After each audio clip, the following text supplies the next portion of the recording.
You're already a great person. We know that. And you've built a company, and it's great too. But how do you translate what you can do by yourself into your team and organization and then create raving fans? Let's talk about it.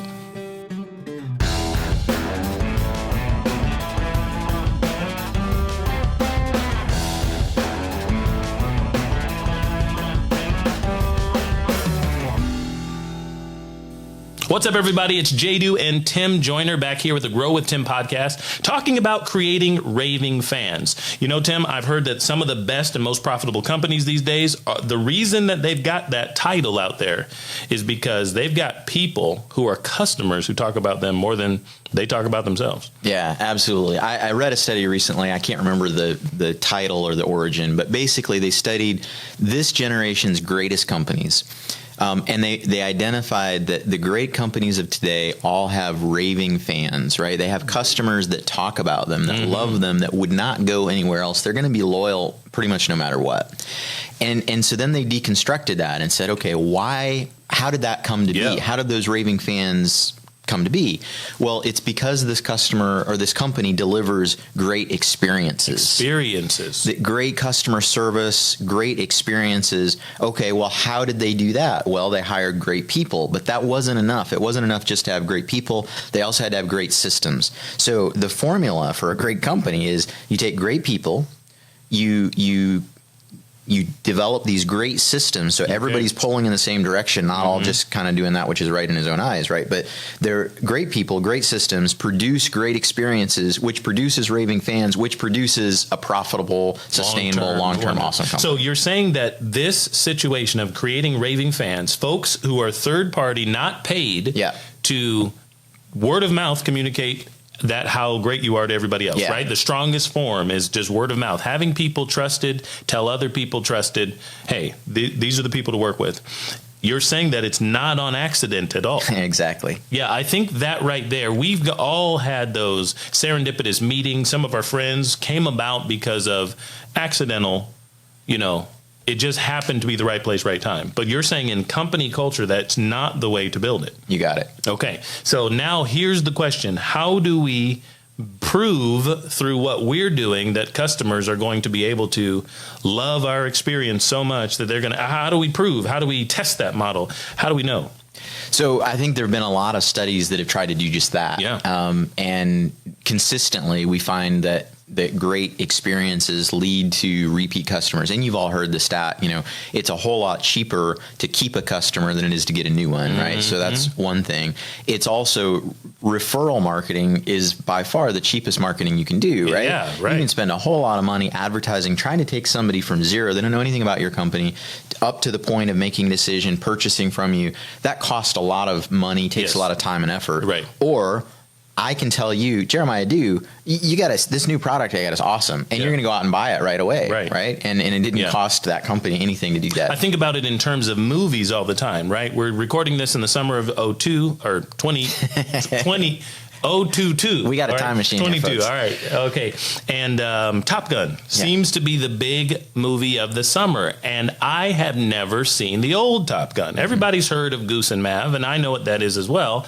But this summer, I started hearing from friends that I've sat down and I trust their judgment on movies. I've gone to movies with them, and they start saying, man, this new Tom Cruise joint is where you need to be. And so I'm taking their word for it that I need to go see. So first off, I have to go watch the old one, right, to figure out what's going on. Found it, watch it, then I go see it, the new one by myself. Loved it. Right? And so I was sold not on, I already know who Tom Cruise is. But you maybe you saw ads for it. You probably did at some point. But I didn't. But the reason that you went to see it. Because my friend said go. So they created Tom Cruise and his crew, right? Jerry Bruckheimer, whoever put the movie together. They created raving fans around Americana and F-16s and all those things. Love to hear it. So let's talk about, a lot of times people assume that these great experiences, you just sort of get lucky, or maybe you have to hire really smart people or whatever. But I think that the best experiences are actually really, really intentional. They're on purpose. And there's all kinds of stuff. Dan Sullivan talks about front stage and backstage experiences. He says front stage is everything that the audience sees, the customers, right? On the night of the play, everything is perfect. Yes. Right? Right. And the ushers come and seat you in these comfortable seats, and the lights go down at just the right time, and the orchestra comes up, and the lead walks out on stage, and the spotlight's in. But behind the stage, there's all kinds of stuff going on. Right? You've got people working the ropes and running the sound, and they're doing all kinds of things. They're really busy trying to make it perfect. But you don't want to show the customer backstage. Yeah. Right? And so backstage is actually really important to give a front stage good experience. But a lot of entrepreneurs completely neglect the backstage because it's not as much fun. It's not where all the limelight is. Right. It's not where they draw energy from. And so let's talk a little bit about backstage today. Yeah. So what's interesting about that is I have that same thought process when I think back to a former life when I was doing baseball entertainment. And the customer experience for a minor league baseball game or some sort of family event that we've all been to is when we walk in through the gate at Disney. We all know the Disney experience, even if we haven't been there. It's, hey, as soon as they get to the parking lot or leave their car, they're in that magical world, right? Yeah. You go through the gates and it says, now entering the world of fantasy and tomorrow and all that stuff. And what we realized when we have to produce something, and in business it's like this, over and over and over and over, new customers or same customers, new product, new experience, over and over and over, what are the things that we can pull on the ropes, shine the spotlight, turn the music on effectively really well over and over and over, because we couldn't possibly get everything right every time. What are the things we should focus on that we strategically can do? So if you can act but can't sing, you shouldn't put on a musical. Right. Right? Musicals are great, but Right. they're not for you. Right. You can't sing. And so we thought about that in baseball all the time, because we said if we're going to pull off a homestand experience of maybe 5, 6, 7 days straight for 5,000 new customers, all our job is to do is make sure they have a good time. That's what they need. They don't need to worry about the score. This is minor league baseball, right? We can't control that, but we can control the environment of whether or not they had a good time. So what are the things we focus on over and over and over? And what's contrary to popular opinion, you're right. Most people would see our front of house experience as a customer and think it was all just made up. Right. But no, we had lists, Right. we had charts, and we had meetings beforehand, and we had postmortem to put it all together. It was all strategic. Yeah, I love it. And probably there was, even though there was a lot of variety, because you can't put on the same show every night because you want people to come back and experience something new. I bet there was some sort of a more or less a formula that you used, 100%. right? 100%. So what's interesting about that is it's actually many elements, and this is, I think, in business is going to translate. Many elements are if you figure out what the foundational element is, all you have to do is put in a new customer, and it's still a different experience because we're responding to the customer as well. Yeah. So we're potentially going to have the same game every other night. We'll play between the innings. So everyone is familiar with the dizzy bat race. But the dizzy bat race, you put your head on the bat on the ground, 15, 10 revolutions around, and run down and fall over and all that. But you got to remember that each night we had new contestants. Yeah. So we literally have new actors in the same play. Sure. So it will be different. And of course, the baseball players in the game is going to predict certain things that we're going to be able to do. We're going to respond to the fact that we're winning or we're losing or we hit a home run or we didn't. But all that was planned out in advance. It wasn't just you winging it on the field. Very much so. Yeah. Yes. So sorry to ruin everybody's, but yes, very much so. We knew what was going to happen if they hit a home run. There's a firework button. We knew when to hit it. Right. We know what to change the screen to in the outfield. Yeah. So I want to tell you a story from Michael Gerber, The E-Myth. This is The E-Myth Revisited. Many of you have read this book. If you haven't, you should get it. It's an excellent book. The E-Myth, the entrepreneur myth, right? Why most small businesses don't work and what to do about it. And it's a great read. But there's a story in here that I love. And I have read this whole story. I'm not going to read you the whole story because it'd take me 10 minutes. But I've read this whole story to multiple teams that I've worked with because I think it does such a good job of capturing the kinds of experiences that we want to give. So keep in mind that formula we opened with. Great companies are great because they have raving fans. Raving fans are raving fans because they've gotten great experiences from you, not just a product or service. That's a commodity. I can get the product or service anywhere, but I need a great experience from you. Yes. And those great experiences are produced by great people employing great systems. All right, so with that filter in mind, I'm just going to read you some excerpts from this book. He's telling about a time when he was traveling. He says, the first time it was an accident. That is an accident for me. I hadn't planned to go there. I'd been driving for 7 hours and tired of the road, I decided to stop for the night before going on to San Francisco. The hotel was located in a redwood grove overlooking the Pacific, and by the time I walked into the lobby, the sun was setting and the grove had turned dark as pitch. Instantly, something told me that I was in a special place, and he goes on to describe in great detail this beautiful lobby with this big, beautiful table and a stone fireplace, and there's fruit spread out, and everything's just perfect.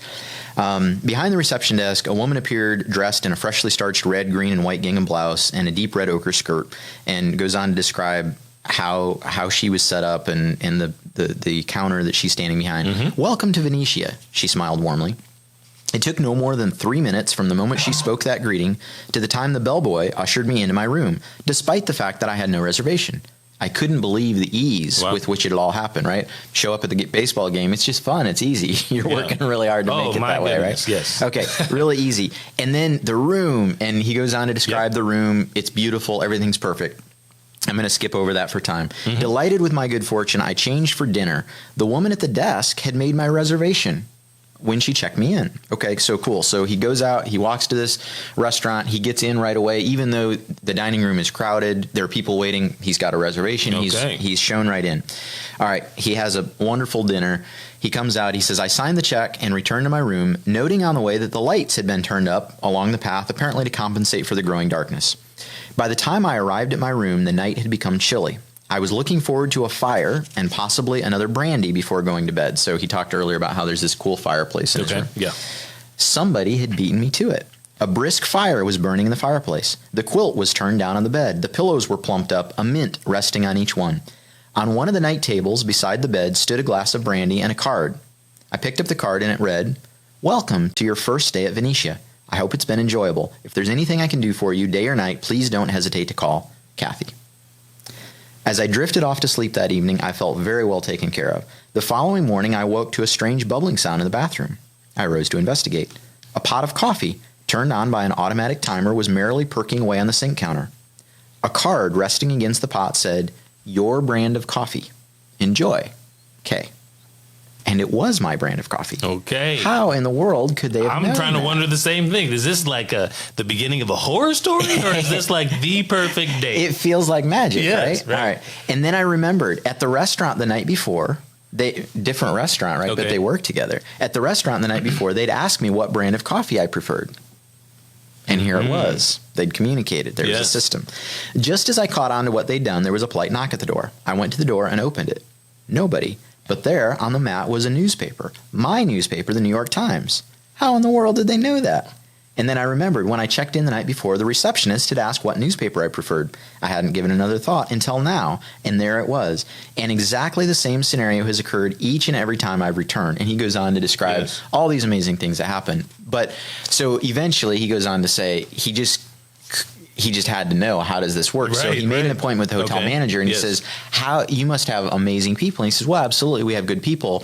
But he handed like this manual, and everything was documented. Like there was a checklist for everything. When a new guest arrives, here's how you do it: you turn down the quilt, and you plump the pillows, and you put them in, and you lay a match on the fireplace, and you set the timer for this coffee, and that, like everything. It seemed spontaneous. The restaurant asking what kind of coffee you prefer or whatever. Right, normal conversation. But it's all, there's backstage, there's this beautiful system going on.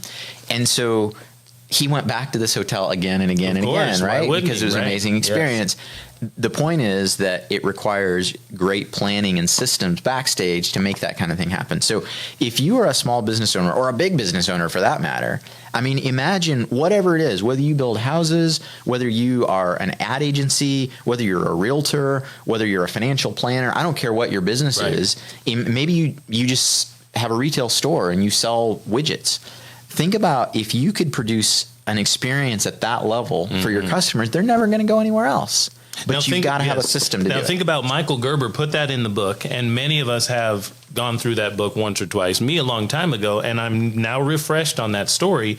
But think about how many people have read the E-Myth and know about this place. Exactly. Right? One guy, that's probably created more. I mean, obviously there's lots of great satisfied customers, but that book selling 1 million copies has now produced a lot of folks wanting to know, well, how do I stay? Where is that Right? hotel? Exactly. There actually, there's a lot of discussion on the internet about whether or not that's actually a real hotel or if he made it up. Yeah. But anyway, or he changed the names to protect the wealthy. Yeah, right. And the thriving communities out there. But man, it's such a great point, because now we think about one of the most raving fan pieces that have been in the 21st century is how the Apple company has created folks who, like myself, started off on PCs and Windows and things like that, didn't want to switch over because of a price point, didn't want to switch over. And once you did switch over, like, yikes, the screen is backward. Yeah. I'm clicking everything backward. It took me about 3 weeks to get used to my very first iOS product, my Apple product, my iOS products when I changed from Androids. And I can't go back. Yeah. Number one, it just works. Yeah. Number two, it can be customized to what I want it to do. But the experience, starting with you just the way that it's packaged, right? You just lift the box and it just feels amazing. It does. And everything is perfect. And you walk into it, you've got a problem, and you walk into the Apple store and you go up to the Genius Bar and you say, "Can you help me?" And they help you. Yeah. I mean, which is what we've been lacking over there with Bill Gates, because I can't figure out nothing on those computers, right? Can't figure out a thing. So Apple's figured out the experience for sure. Great. Well, now, Tim, what would you say is the 1, 2, 3, if you have it, for the listener to our Grow with Tim podcast? What do they start to do? How do they create that end experience that is someone else raving about them? What do they do internally, personally, and with their organization? So it'd be easy to chase a rabbit here, because there's a whole nother topic about how to make progress. If you say, "Oh, I've got to completely revolutionize my process, and I'm going to have to put in all the it's going to take 6 months to plan, another 6 months to execute," you're probably never going to get there, right? Okay. So my strong encouragement today is just find one thing that you can do to improve and put that in place today or tomorrow, right? So if you have meetings and you bring in people for a presentation, let's say, right? Think about, what if I just got it's going to be a 2.5 hour meeting. What if I just had fresh fruit on a nice white platter and, some chocolate for some brain food or something? And what if I just added that? Okay, there's one easy thing that you can do.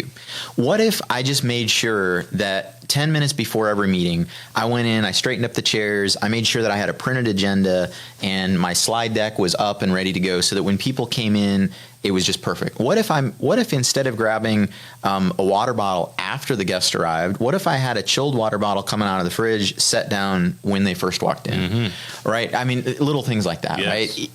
If you are a realtor and you sell homes, how can you make the closing experience really amazing? Or how can you give a housewarming gift? I saw a realtor that used like a really artistic map that would be printed with a map of Greenville and a pin where they live. Love maps. And it's like for hanging, it's like art. Yes. It was really cool, right? And that was the customized gift, and it had a very tastefully done name or logo down in the corner, but it was something that you really wanted to hang on your wall. Yeah. But it elevated it from just a commodity to an experience, right? Experience. I would say there are lots of things that you could do, but pick one and try to put that into practice today or tomorrow or next week. And then pick another one, and then pick another one. You don't have to do it all at once. Very good. Love it. Ladies and gentlemen, if you'd like to know more about how Tim can help you think through these things, I suggest you might give him a buzz and do that as well, because he's been able to create these experiences for several different companies in several different zones, and great entrepreneurs like you are looking for people like him. I know that. So that's my plug-in for this young man right here. Ladies and gentlemen, join us again for Grow with Tim on a future episode.